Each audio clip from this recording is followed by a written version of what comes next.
up, you guys? I am here today with a very special guest. I have with me, you may know her. She's a YouTuber. You may know her as the Pink Pill. Miss Crystalline is here with me today, and we're going to do an interview about what she's doing on YouTube, what she's doing off of YouTube, and basically how you can get into what she's doing. So Crystalline, would you like to give the people, give the Layla Lynn audience, let them know who you are and what you do? Lailah, thank you so much for having me. I really appreciate it. So my goal for Black women is to elevate. And so on my channel, The Pink Pill, we talk about strategies, strategies to win, and it's all encompassing. So I started on YouTube because I wrote a book called Swirling that was optioned into a movie at one point. So I got my platform based on empowering Black women to choose character over color and encourage them to date men of all races, not just Black. So there was some bumps because of the controversy. And over time, I realized when I was speaking with Black women, there were other issues and challenges that were making them feel like they couldn't navigate certain spaces with confidence. And so over time, I created the Pink Pill. And the Pink Pill is a course, it's an online finishing school, but specifically for Black women to give us all the information that people just don't tell us. We just don't know. And then I took it a step further and created the Pink Pill for Business, which just launched last week. And the Pink Pill for Business is about leveraging relationships, style, and strategy to win in the business climate. Because here's the thing, relationships are the number one thing that gets you from the basic level of your professional life to a more elevated level, to more success. When you have good style, when you are dressing for your body type and you are wearing the proper clothing that complement you, you do get paid more. Statistics does pan that out. Also, mentors, having mentors also they're essential to your success in business. You have to have people who are going to root for you and who are going to ride you through to the next level. No person is an island. Nobody gets where they are by themselves. You need to get people to help you. So this, along with a lot of the softer skills like business etiquette, interview etiquette, dining etiquette, I've combined in one course so that Black women will feel more confident and empowered to win in the workplace. What can you give us an example of like a personal experience that you had that inspired your course? Well, yes, I can. So I call myself the perfectly imperfect coach, in that I use my failures, my falling down and getting back up as teachable moments to other people. I think that it puts a tremendous amount of pressure on content creators when we have to personify this perfect life, this perfect lifestyle. It's not true. And it's also just not fair to other people, because when they see you, it makes them feel like, my goodness, I could never live up to that perfection. So what I do is when I fall down, I make it a teachable moment. Okay. And so it started way back when I was working in the corporate world, when I just got fresh out of college and I had a degree.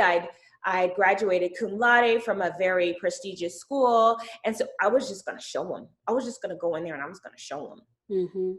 And there were a lot of things that I didn't understand about how to relate to people, how to work with people, the gender dynamics, things that I would walk into that I just was confused because nobody told me the rules of this secret game that everybody seemed to know, but I didn't know. And here's the thing, that happens a lot with us as Black women.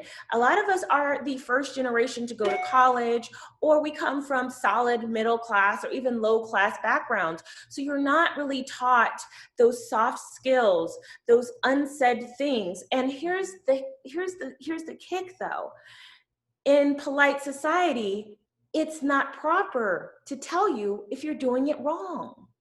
Wow. And So it's so almost like you can't win. you can't win. So you have to, somebody has to care enough about you to tell you. So I know you recently shared on your channel an experience you had with someone that you mentored. Someone Yeah. that you mentored went on to be very successful using what you taught her. And then can you tell us about that experience and what happened when you asked her to give to you what you had poured into her? Yeah. So this particular person, I stumbled upon when I was doing research for the original Pink Pill. She Okay. was a blogger and she had an ebook, and I bought the ebook and I read it and I thought it was very, very good. Mm-hmm. And I circled back to her because I used her for a resource, and I circled back to her and I said, listen, you have some really good ideas here. You're obviously very bright. However, I feel like you are not reaching your potential. And this was after I had invited her onto a private group and introduced her to my community, Mm-hmm. and told them of the book that she had. Mm-hmm. Um, After she presented, I said, listen, you present very well. You are a very beautiful and intelligent woman.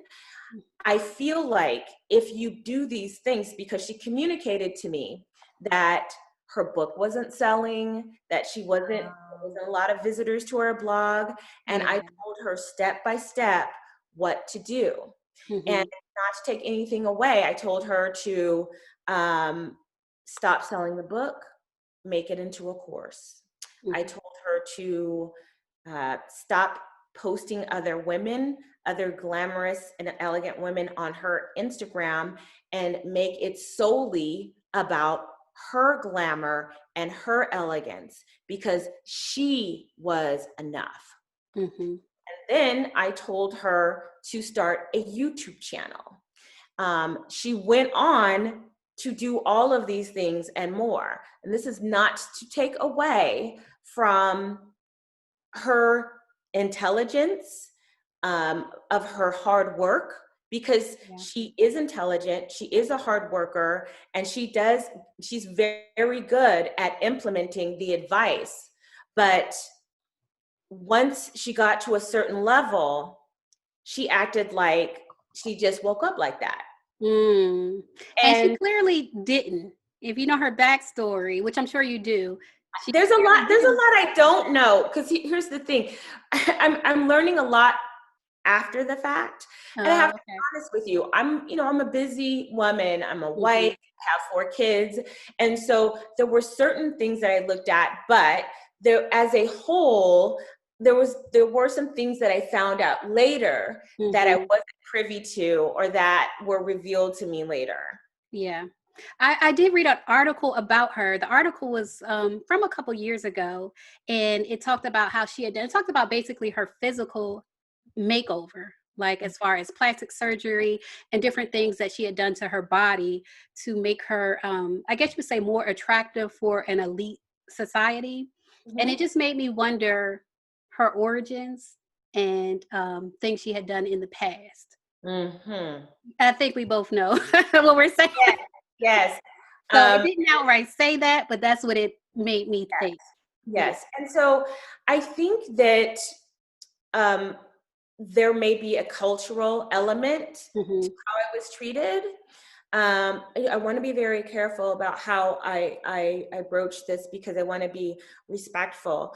But I think that certain cultures can have mentalities where it's about getting what they want from other people, and about, like, that is just a cornerstone of their survival, is to use people for what they can get, because maybe circumstances in their in their growing up required for them to behave a certain way out of survival, or out of just um, the culture. So I don't want to go more into that, but I would say that there may be a cultural thing, but it also could be a cultural thing with me, because I come from a Christian background, and a Black, I went to a Black church. I'm a Baptist, and we are taught to give. We are taught that if somebody needs help, if we have been blessed, how many times you said,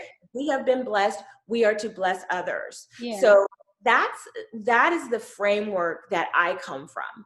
And I would have to say that the word that comes to mind is disappointed. I was disappointed, and it was very disheartening that a woman who I introduced to my community and gave advice to used that information to elevate herself, but then would not publicly acknowledge the help from this Black woman. Because she is a white woman. And when you mentioned culture, were you speaking, because I noticed she has an accent, were you speaking of her like nationality? Well, I think that feel free here, because here's the thing. But you know what? We try so hard. I'm not saying, to be disrespectful. You don't even seem like you would be disrespectful, but we try so hard to respect people who have disrespected us. Absolutely. Yeah. And I agree with you there. I would just say this. I would say that sometimes how we grow up and the circumstances in which we grow up, the region in which we grow up, the country in which we grow up can influence how we view people and how our behaviors manifest, and what we believe about how other people present themselves to us in the world. Did she grow up in the U.S.? No. Where did she grow up? I believe her background is Russian and Swedish. And you feel like that might play a factor into how she viewed you as a Black American woman? Some people would say that, yes. Would you say that? I wouldn't. And pardon me? I wouldn't say no. You wouldn't say no? Okay. Pink Pill keeping it so classy, so classy. But again, we haven't revealed her name. I'm sure some people might, put it in the comments or whatever. But this video is not necessarily to expose, this person, but this video is more about, Pink Pill's experience as a Black woman mentoring people, specifically, if I can be honest, mentoring a white woman who used and took everything that she gave her and made so much money off of it. And then when Lynn turned around and asked her for a simple shout out, because she had said she wanted to amplify Black women's voices. That's what people are, saying that they're doing now, that they're amplifying Black women's voices. So, in your video, you said you saw her say that. So you were like, okay, this is the perfect time to ask for a shout out, because she does have, combined like over 1 million followers. So when you asked her for a shout out, what did she say? Well, so here's how it went. And for those of you who want to know a little bit more about the background, you can follow me on my Instagram. I did post evidence of my experience because a lot of people didn't believe it, because her platform was so huge. People thought that I was the one that copied her. And so I wanted to disabuse the people who had that assumption. Now, this was actually prior to her saying she wanted to amplify our Native voices. We were having a phone conversation, and she was complaining. These Black women, they ask me how to navigate elite society as a Black woman. I'm not a Black woman. I don't know why they keep asking me these questions.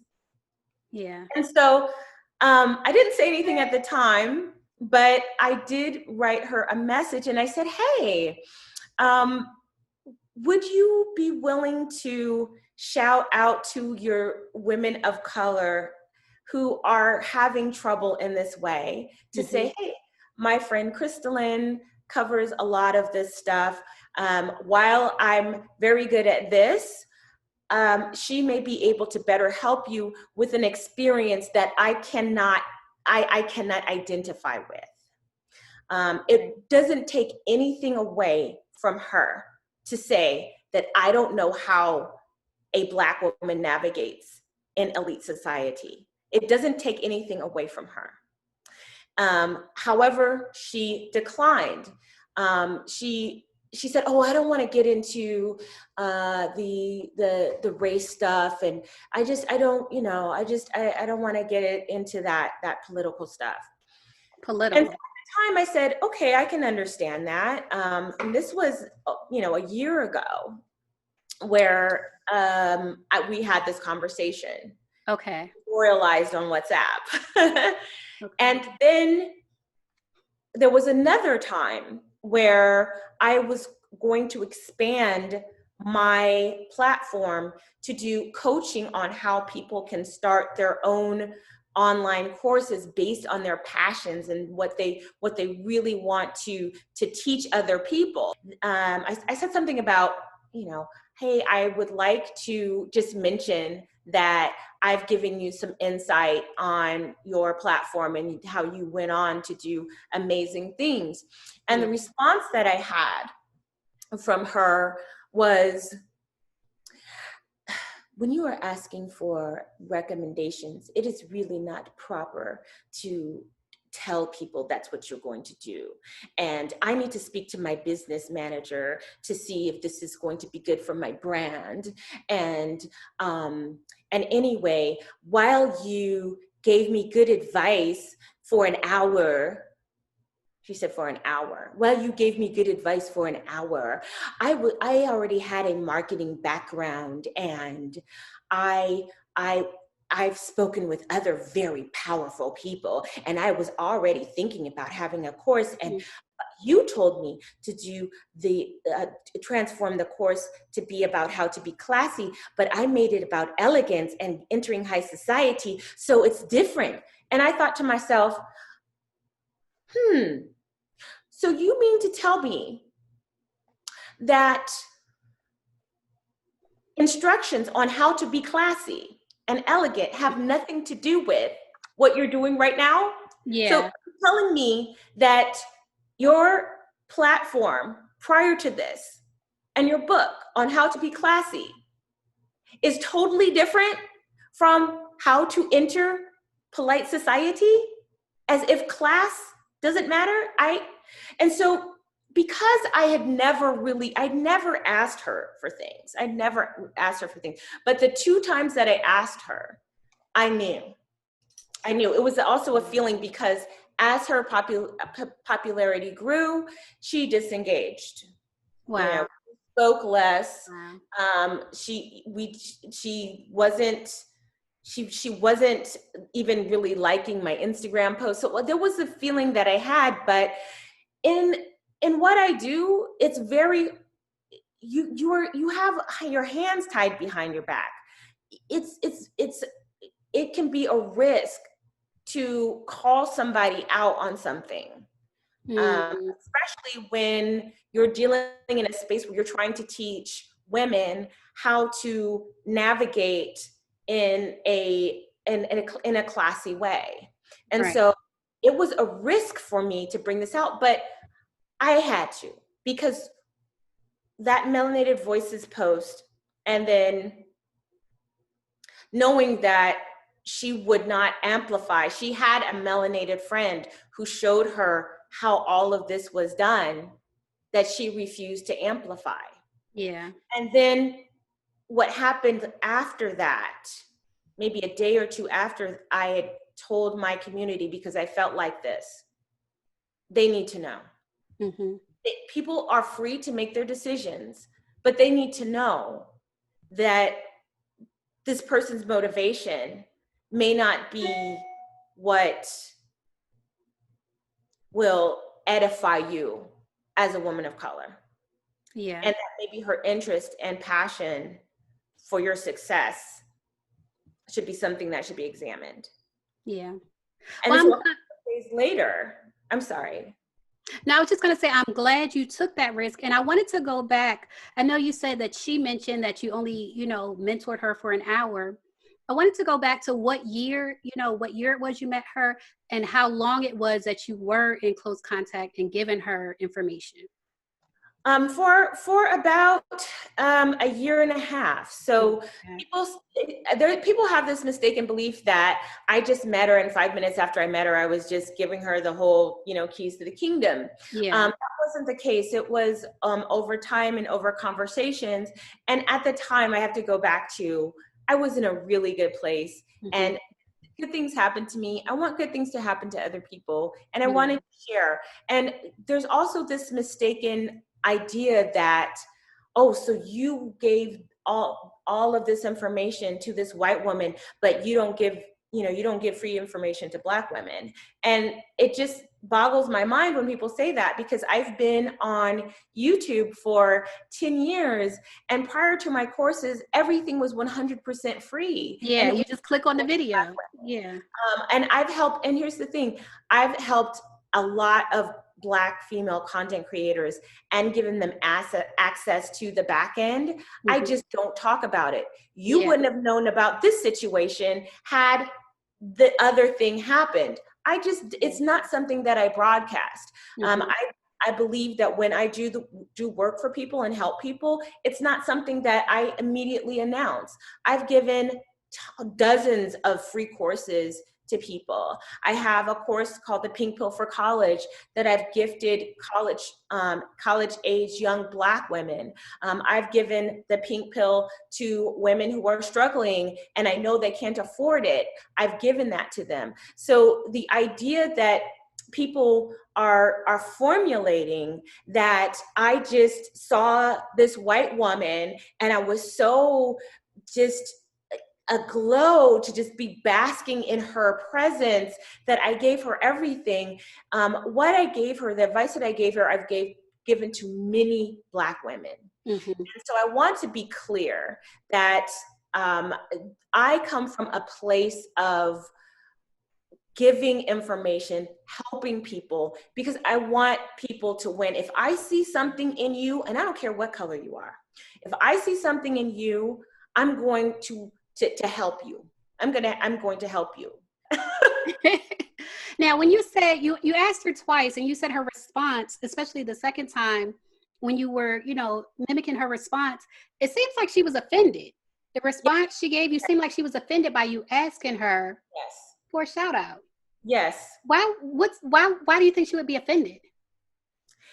I think that at the time she was just very confident of herself and had forgotten how she got where she's gotten. And I believe that there are some people in the world that believe that if I give you something, then that takes away from me. If I don't win everything, I have to win everything or nothing. Like if you win, then I lose. And so I have to win, and I can't give anything, because giving you something takes away from me.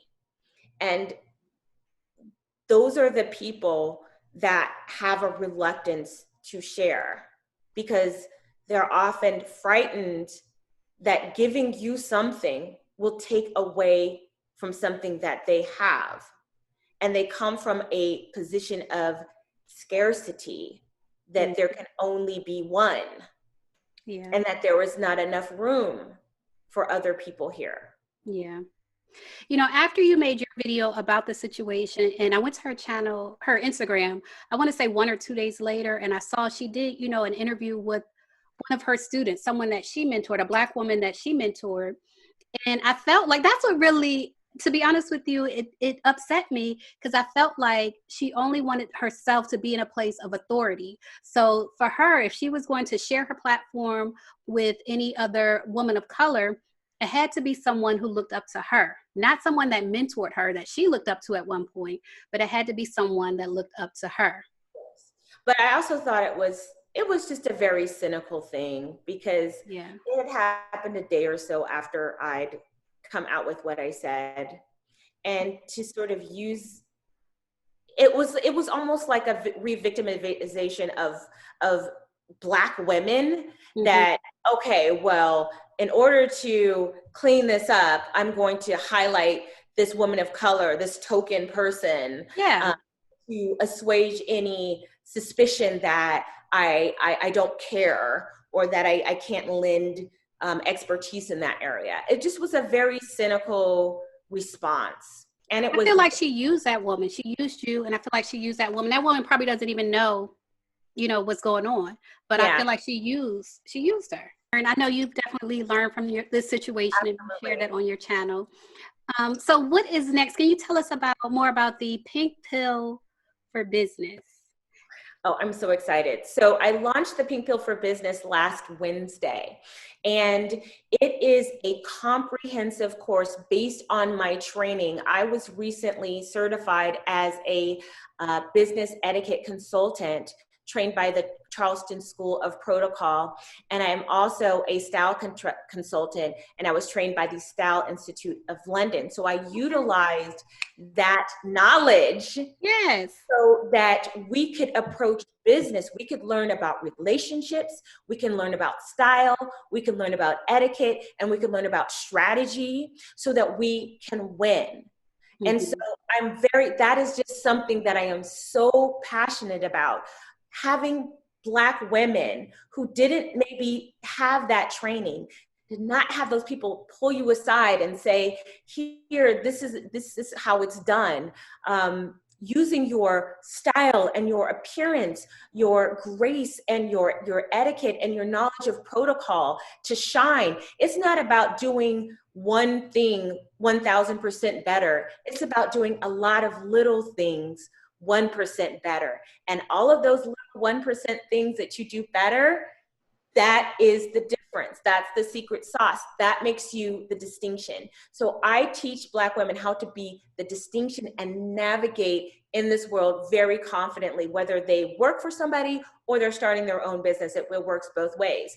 And so I launched a program called the Power 100. So the first 100 students would have special nurturing and support from me in a private group.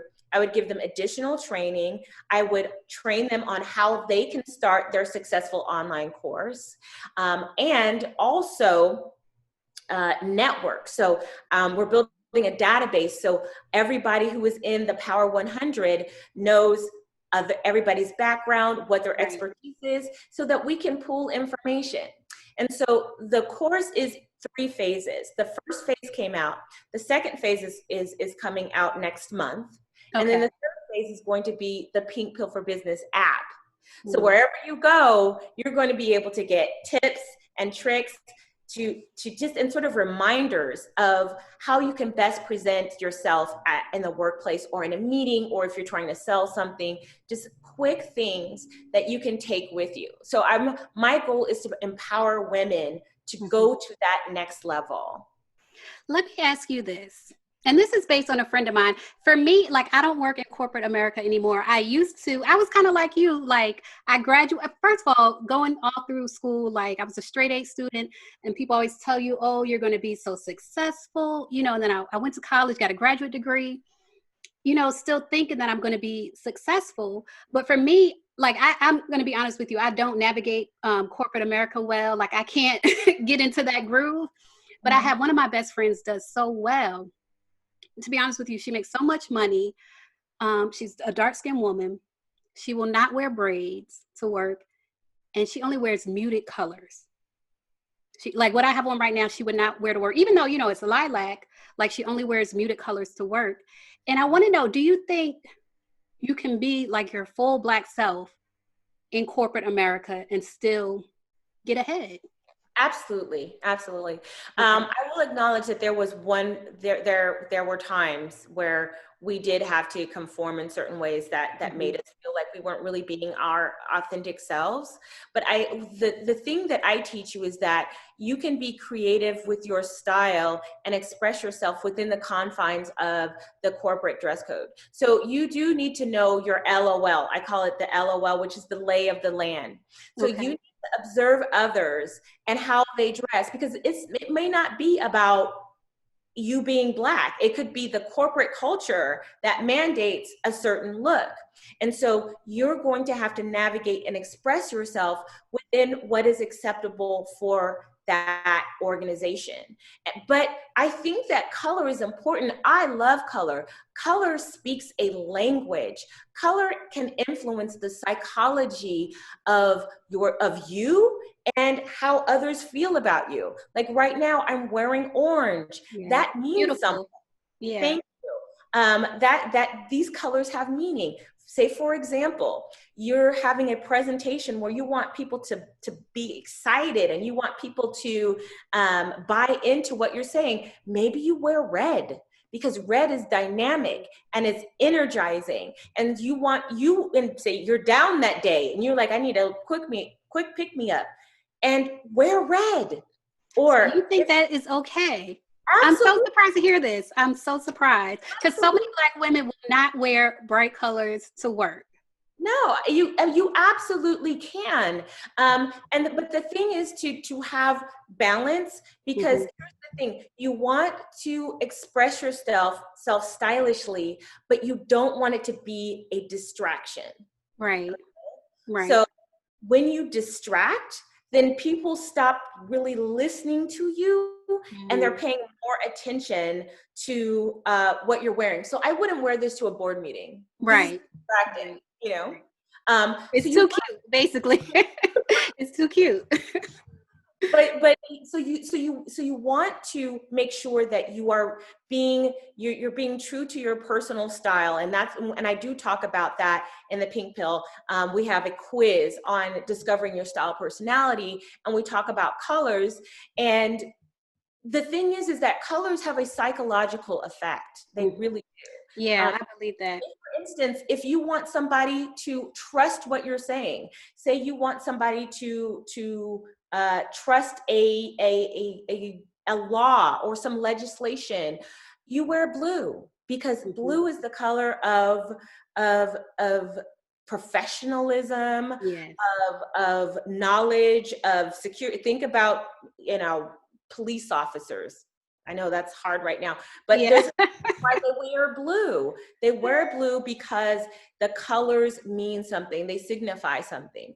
So what I say to women is that embrace color. Understand the colors that work for your undertone, though, because that was something that I had to learn too. I have yellow undertones, but so certain colors are going to work to magnify and make me glow in a way that other colors won't. Right. Did you know that if you have the right color for your skin tone, you don't have to wear as much makeup? People will say that your skin is glowing, you look younger. Color is so important. Okay. So in your book, do you also touch on hair, like natural hair? Black women with natural hair, you touch on that? I have a whole section on my favorite natural hairstyles. And so there's going to be times, like, again, you want your style to manifest who you are on the inside. You want it to reflect who you are and how you think of yourself, but you don't want it to be a distraction. So even within your style personality, there will be times that you may have to mute that, because not because, oh, well, they just can't handle a Black woman. No, it's because the culture is more conservative. And if you choose to work there, then you're going to have to work within the confines of that. And that doesn't mean clone yourself to be, a white person. Yeah. Your authentic self. You work within the confines of what is expected of everybody, but you can always do a little flair. There's always earrings, a ring, a bracelet, something that shows yourself. I'm a romantic, creative style personality. So there's always something that I add, just like a little something that shows people that I have a little bit of flair. Yeah. So just wear a plain Black dress. There would be something that I would wear that would show them that, I'm not the typical, that there's something about me that has a little bit of flair and creativity. Okay, I like that. I definitely like that. All right, so what else do you want to share with the Lailah Lynn audience on today? Well, the Power 100 group has filled up fast. We Okay. only have, as of this recording, we only have 15 spots, and we just were released on Wednesday. So if you're interested, please go to my socials. If I will give you my link tree, Lailah, so you can post it and they can get access to all of my socials. Yeah, I'll pin it. If you look down in the comments, it'll be a pinned comment. Okay, yes. Yeah. So Okay. Well, thank you so much for joining me.